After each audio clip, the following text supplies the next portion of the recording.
Welcome to another episode of Virus Decode, a show where the print team and health experts, all of us get together to decode the causes, impact, and preparedness to tackle the virus in India for you. The issue that we'll be focusing on today is why Neo-CoV is no-CoV, causing needless alarm. We have with us today a fantastic panel. We have Dr. Sumaiya Shaikh, who's a neuroscientist, and she explains research papers and myth-busting, fact-checking on COVID. We have with us Dr. Sanjith Saseedharan, who's a consultant and head critical care at SL Raheja Hospital in Mahim, and our in-house expert and science editor, Sandhya Ramesh, who will answer all your questions and decode this virus for you. Now, to begin with, before we take audience questions, just to remind our audience here that you can send us all your questions over the next 30 minutes or so, and I will make sure that I ask as many questions as possible and put them forward to our experts, who I'm sure will give you answers that will give you a better understanding around this pandemic. My first question is for Dr.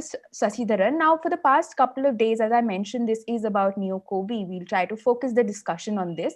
So for the past couple of days, the news of the emergence of this new type of virus with the potential to kill one of every 3 infected people has been circulating on the internet. Could you tell us a little bit about what we know about Neo-CoV so far? So first, thank you very much for having me on the talk here.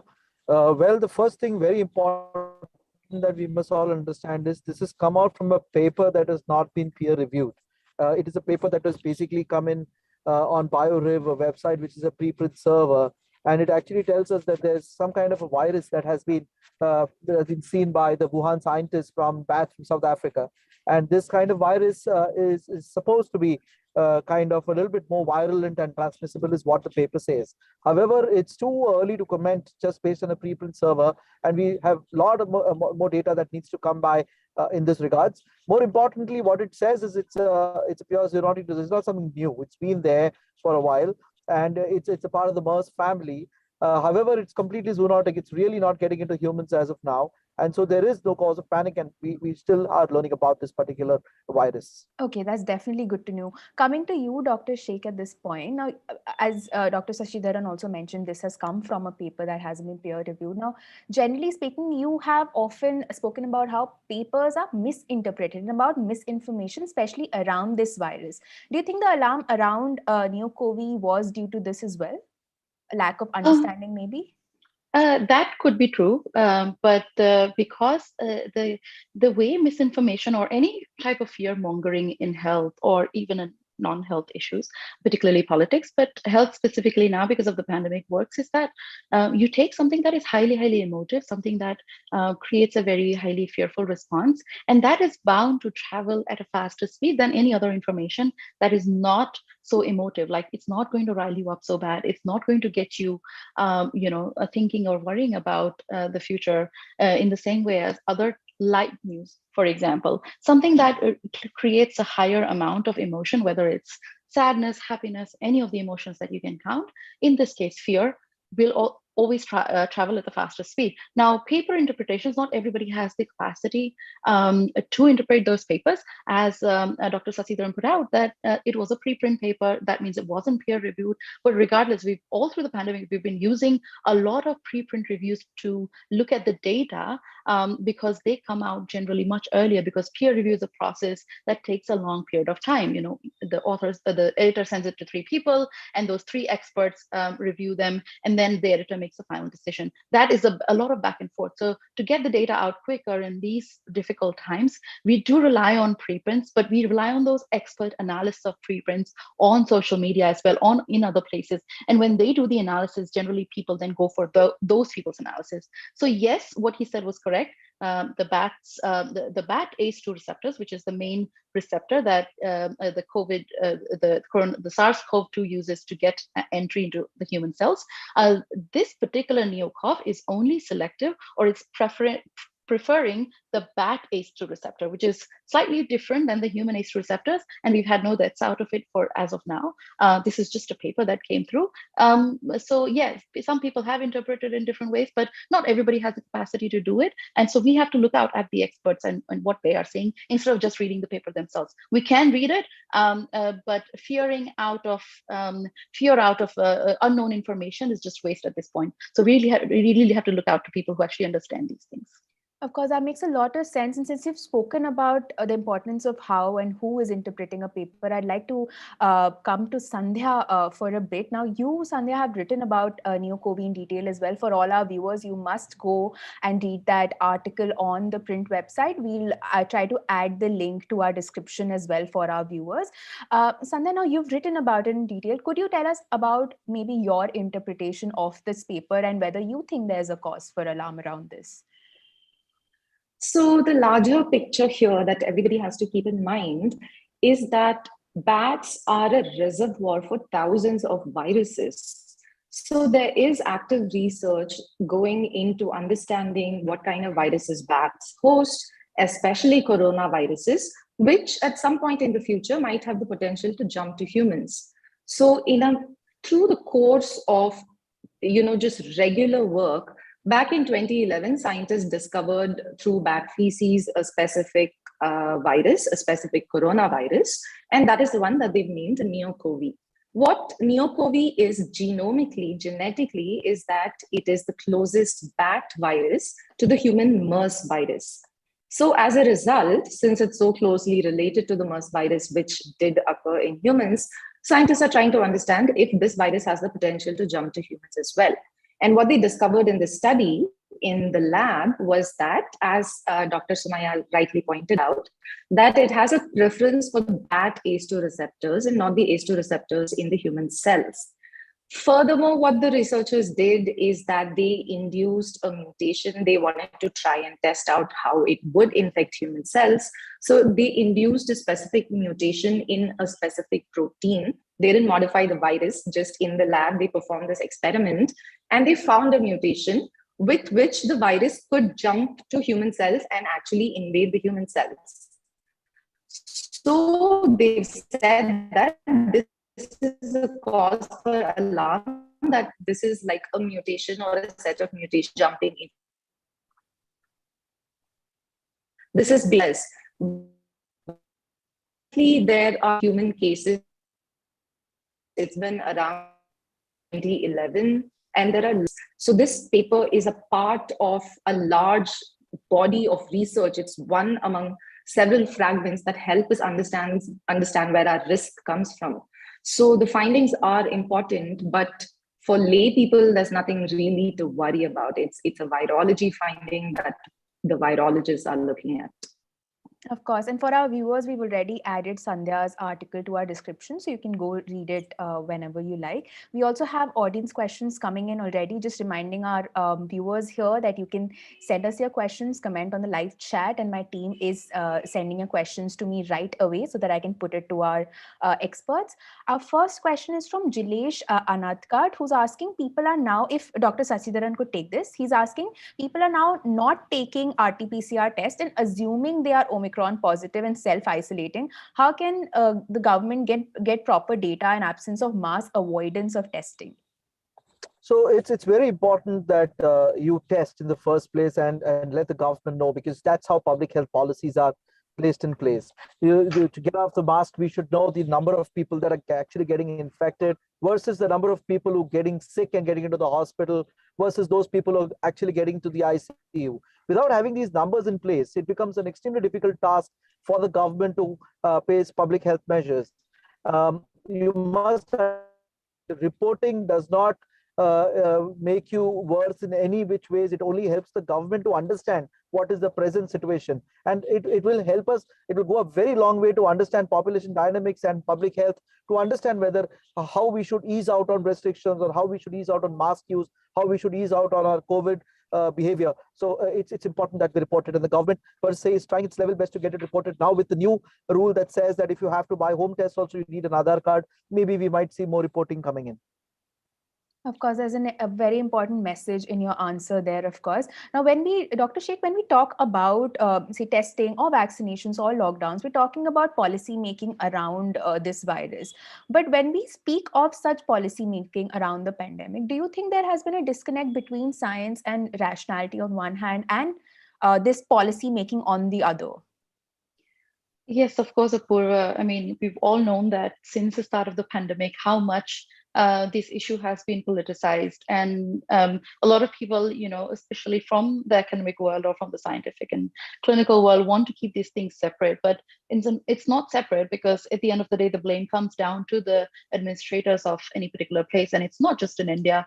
We're talking about all over the world, where the specific case of testing, in particular shortage of testing, and people or the administration discouraging people to test, has been an issue. And obviously there's a lag between what's the science that is saying and whatever the policymakers are putting into practice. I mean, even I'm not just talking about the policy around COVID, social policy, and other policy. I'm also talking about clinical SOPs. For example, outside of India, people were looking at about 94 in terms of oxygen saturation, and as soon as you go below 94, people were saying that you have to get clinical help, you have to approach a clinician or a doctor. And in India, there was no consensus on who's getting hospitalized and who's not getting hospitalized. People who were way under 94 would come to the hospital because they were like, oh, this is just 94, you still have to wait it out, it's not as bad yet. And then when people had no understanding that what is worse. So when people would come at 80 or 70, it was already too late in some cases.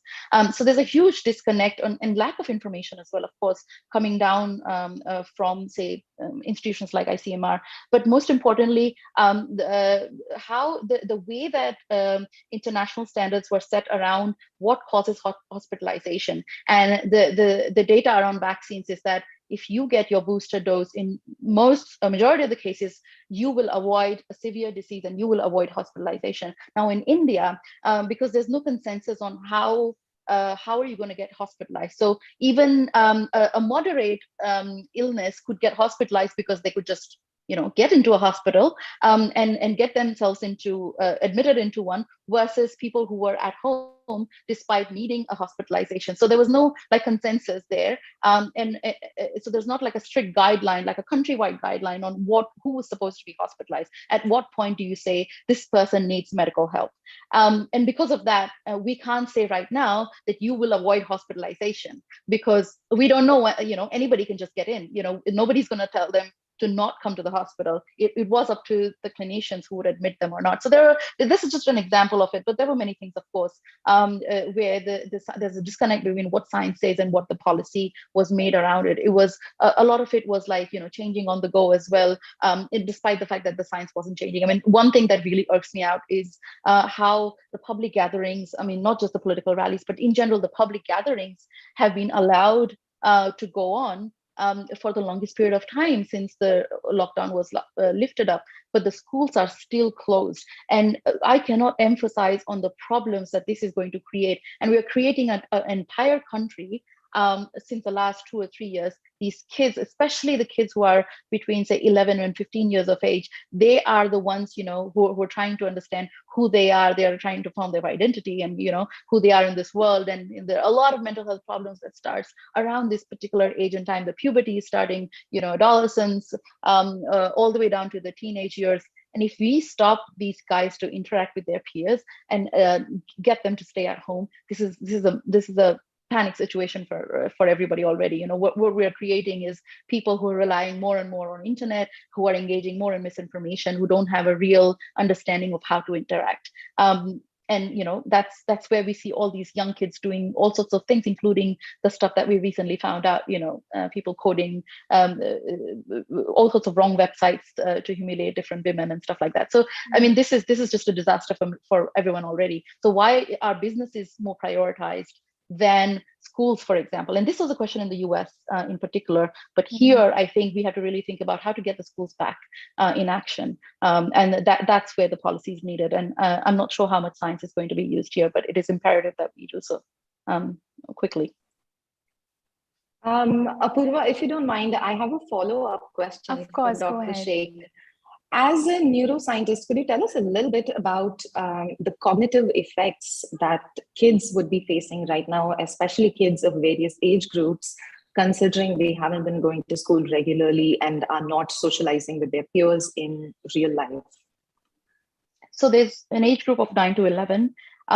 They are, that is when they start to ask a lot of questions that are related to like everyday life, little things that the doubts that are created now and the inquisitiveness that you have will actually take you on to become the person that you are. What are you going to be curious or questioning, or are you going to be just a docile and kind of just go with the flow and whatever the world gives you in terms of instructions? So there are different types of personalities. I mean, of course I'm making it very simple, but 9 to 11 is that perfect age group when you need to be exposed to different things in the world so you can ask the right type of questions. And then from 12 to 15 onwards, you need to be taught how to solve those problems, how to answer those questions that you've had throughout your early, say, from the time you started reading, for example, from the time you started comprehending a lot of these complex issues in life.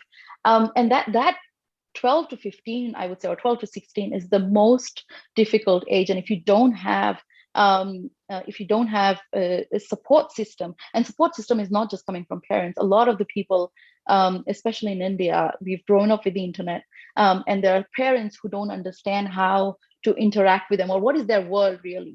Parents have no idea what the school children are doing, or what their children are doing at home. Sometimes they don't even know what's going on the internet because parents are not literate themselves. So the kids, if they're relying on internet, apart from things like anxiety of being in the social circle or being in a real world, depression is the biggest concerning, and depression has so many shades. The end of that is obviously suicide and those type of really difficult things to deal with. But even mild depression, what is going to make out of that is going to be, the motivation of a person completely disappears. So you're making a child completely dysfunctional. And in those crucial years when you're supposed to learn the most, being dysfunctional is essentially, ruining the later part of the time, where, if that person goes in like year 10, 11, and 12, they don't have the foundations for it. So if you demotivate that person at that time, you're essentially having a bigger impact and, potentially taking the chances of him or her going to university or colleges and stuff.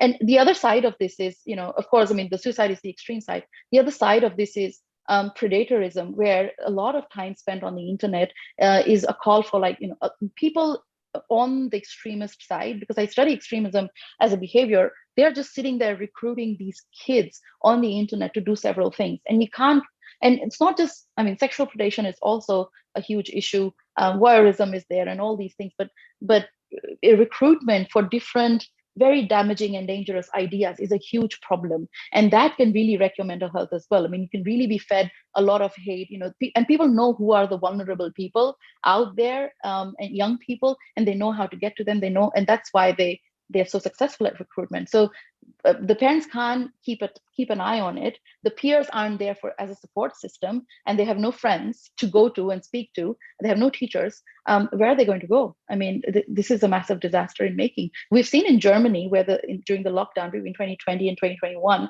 that the most amount of violent crimes happened because of these kids, and all of them were 19, 20, 18, and that kind of age group, because these kids were not allowed to go out during that lockdown. And a lot of shootings that happened in the US as well. The data is the worst, specifically in the pandemic period. A lot of school shootings happened around that time, and these were just young kids. I think we're forgetting that they're not 35-year-olds. They're young kids, 17, 18, 19. And if this is where we're heading towards, this is very dangerous right now. That's quite. There are a lot of experts who are also saying that we're going to have a mass mental health crisis in our hands following the pandemic. Yeah. Also, just one more last thing. We have very narrow or very shallow understanding of mental health, and I think something that needs to be immediately tackled after the pandemic or during right now is, apart from what COVID can do and what it can't and how you can save yourself, is a campaign from the government, from authorities, or whoever is possible around the awareness of what mental health means. It's not just sadness. It's not just being lazy or something. We need to understand what are the biological roots of these, what are the social factors of these, and how do you cure it. You're not going to get over it through just walking or bicycling or doing yoga.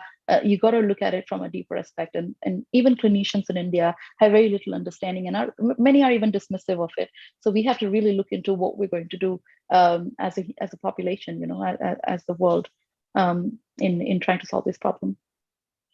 Of course. We have an audience question coming in at this point. This is Sharon. Any of you can take this up.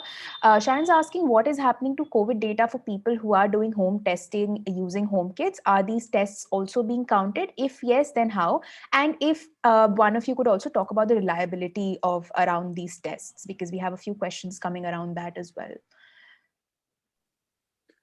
Well, I'll take that. So what we do know is that there's a large amount of home kits that are being sold. I was on another channel with with one of the CEOs of the company, and he just said in a week's time they had almost 5 lakh test kits that were sold, and the number that actually got back to them with respect to results were only 8%. So this means to say that there's a large amount of people who are testing and staying at home, but a very few of them was actually reporting. The way to report is basically there's got a QR code on that particular test. You need to scan that, and and your test needs to be uploaded. That's how it gets to the ICMR and the people who count these tests.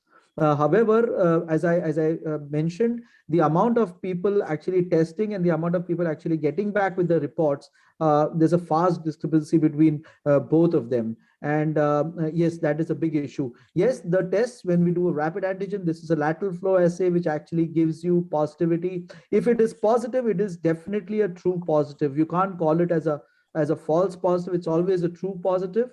But however, if it's negative and you are symptomatic, then there is a high chance that this could be still positive and the lateral flow assay is not picking it up. You need to follow it up with an RT-PCR. So there are a number of people in the population who basically have got symptoms of COVID, and they do a lateral flow assay like a rapid antigen, comes out to be negative, and they feel that they're negative, and they start moving about in the community, spreading it across to each and everyone around. And you must remember that the community is not just young adults and adults, they're also elderly, comorbidity stricken individuals who probably, if get the virus, will probably tip them to the other side of the story, and they might cause problems. Of course, we have Shantanu asking. Now, I know all of you addressed this question, but if Sandhya could explain this for Shantanu. He's asking, can this new virus infect humans? He's talking about a Neo-CoV, I'm assuming. So we could briefly explain this for Shantanu. No, it can't. So once again, the paper dealt with these two viruses, not just Neo-CoV, and there was also another virus that was very closely related to Neo-CoV. So the paper described both of them. And with all of the natural samples of the virus that the scientists have obtained so far, the mutation that is required to infect human cells is not found naturally in these viruses, and definitely not in Neo-CoV. So no, there's no risk to humans. Typically, it wouldn't also directly jump from a bat. Normally, there is usually an intermediate animal. It's typically an animal like a pig, or something like a camel that's tread MERS. So there would be an intermediate path that the virus would take should it jump to humans. But these are all things that scientists will now try and understand to see where such viruses are jumping to and what the risk to humans is. For now, no, there are no human cases, and there is no human risk as well. Of course. Dr. Shaikh, here I'd like to ask you whether now, ever since COVID reached India, Ministry of Ayush has been promoting several herbal formulations, karas, and home remedies for immunity boosting. How scientifically backed do you think, according to you, these recommendations are? See, here's the thing. We've gone through each and every recommendation in that list that was provided. And none of them had any. Am I audible? I think Yes. there's some problem here. None of that had any scientific basis whatsoever. I mean, it's not just kara. Anything that they were talking about, the drugs. There were several drugs that were used for different infections before, and now they were trying to use them for the same, the virus here, the COVID-19 infection. And the problem is that the understanding of, I think, I'm not against herbal therapies or any of that, as long as they do the proper science, they do the proper research, publish it in a good journal, get it peer reviewed, and don't like distinguish between good science or bad science, or your and my science, or local and international science, because there isn't anything like that. We all follow the same physiological laws in the body, whether you use the Ayurvedic method or the Siddha method or the so-called Western medicine, which we call evidence-based medicine. They all follow the same physiologic or biochemistry in this case, because ACE2 receptors will still be the same. The SARS-CoV-2 will always use this particular ACE2 receptor, at least for now, to get entry into the human cells. So we have to target something at that particular point, and then when it goes into the cell, it has a pathway through which it replicates, and it gains access into the cells, organelles to replicate and then further spread. So we have to attack that particular pathway. Increasing or decreasing immunity, that is not going to do anything overnight, at least. I mean, yes, you can decrease your immunity by not having a healthy lifestyle, by not sleeping, and there's so many other things, but nothing's going to change overnight. You have to, and I cannot emphasize this enough, you have to understand the way the immunity works, whether it's a SARS infection or whether it's a bacterial infection or upper respiratory tract bacterial infection, strep infection, for example. You have to understand how immunity works. If you give something like a steroid early on, which reduces immunity, it has a very bad or detrimental effects on the humans. And this is what was done in some cases where a lot of the people started getting steroids early on. And then because they did not understand what was the reason we were getting these steroid drugs. The reason was simple, that when the virus has already gone through that cycle of replication, then the replication cycle is dropping, and then the remnants of that is where the tissue and all that is kind of getting damaged through something what we call the cytokine storm. So the proteins are released from that replication that are damaging all these organelles, and that is when you need the steroids to lower your immunity that will actually save you. And in a lot of the clinicians' cases, they were giving them early on, which was basically allowing your body to not fight, to not have a natural immunity to fight the infection itself. Now, this is something that was so complex, even for clinicians to understand. And a lot of people were making mistakes here because, again, there were no standard protocols and stuff. Now, when you go to the non-evidence-based science, which is still, a lot of these traditional medicines, they were trying to give immunity in advance, or boosting the immunity in advance, or they were trying to do that. It didn't actually happen, so that the body's immune system is higher, and as soon as you contract the infection, it kind of just fights it, and it never goes into that point where you get intensive COVID or the extreme end of it. But that didn't happen. A lot of people had CADA, a lot of people had a homeopathy in the process. Especially in Maharashtra and Gujarat, a lot of people got these alternative things distributed for free, of course, but it still did not work. And the reality of it is that I saw a couple of papers where there was also debate there. I had it with one of the Ayurvedic hospital deans, and it was an absolute truth. But what she intended to say was there are certain proteins released that will increase your immunity. But the paper that I read around the CADA and around the particular drug that was in the CADA, the herb in the CADA, Giloy, that they were saying, is it doesn't release those proteins that actually will give you a longer lasting sustainable immunity. It doesn't do any of that. It is just, if you read the papers, you will realize how little there is in terms of the science that kind of connects any of these immunity raising or even bacterial or viral infection fighting attributes to it. So of course the papers have nothing, but even the evidence that you see in the hospitals, or I don't think there are many Ayurvedic hospitals working.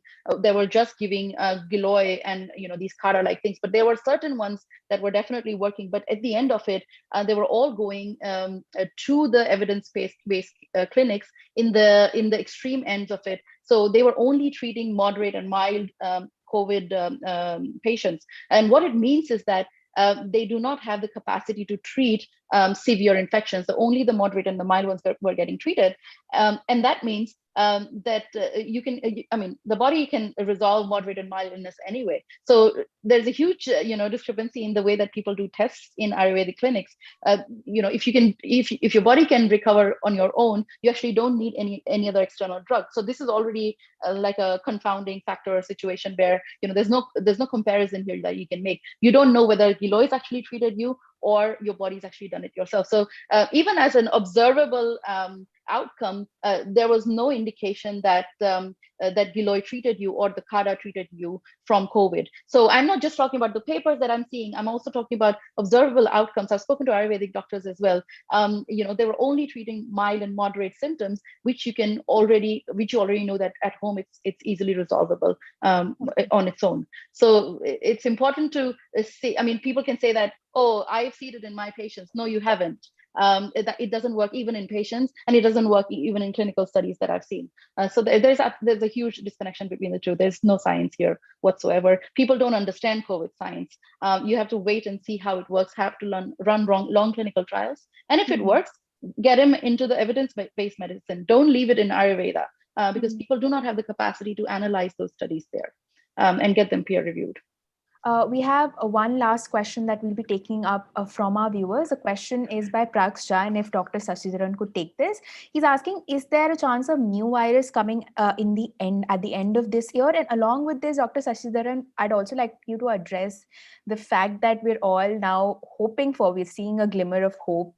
We've all been clutching to the claim that the end may be in sight and there will come a time when the pandemic shifts to a more manageable endemic illness like seasonal flu. Do you think we're inching closer to such an end?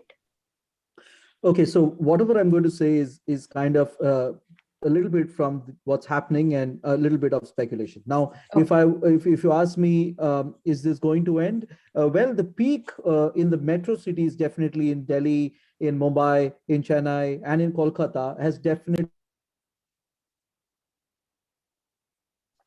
couple of cities, and usually, as is the trend, within a fortnight or so, we should see the country as a whole, as a rural area, also completely. You must understand, our country is more of peri-urban and rural areas. So it is going to be that area that is going to peak in the next 2 weeks or so, and then it is going to have a sharp drop. This is what we saw with the predominant variant being Omicron in South Africa and the rest of the countries, except in the United States, where the peak went up and then immediately came down. Now, looking at that, what normally occurs in this case is that the hospitalizations are delayed by somewhere around 2 weeks, and the ICU patients stay along for another 2 more weeks. That's what we've been seeing. So all in all, another 4 weeks from now, we should see the healthcare fraternity breathing a sigh of relief, is what I feel. We've already started doing that in the cities. And there has been a very good statistical study that came out from the IIT Madras almost a month ago, which actually talked about the pandemic kind of coming down to manageable levels to endemic status by February 15th. And I just hope and optimistically hope that this is the case. I hope this is the case it's going to be. And yes, though we all feel that the pandemic is going to end by the virus getting a little bit less milder, but this is all speculation. We don't know how this virus persists. At the end of the day, there's a lot of shape-shifting, a lot of mutations, a lot of variations that are going to occur. But yes, it is going to persist, it is going to remain, and probably we will learn to exist along with it, is what I feel in the long run. Okay, there's a definite slight glimmer of hope in your answer, and I think this is a good point to end this show today. A big thank you to all our panelists for taking out the time and joining us, and of course to our viewers for sending us such great questions and watching the show. Do let us know in the comment section what you think about the entire discussion, and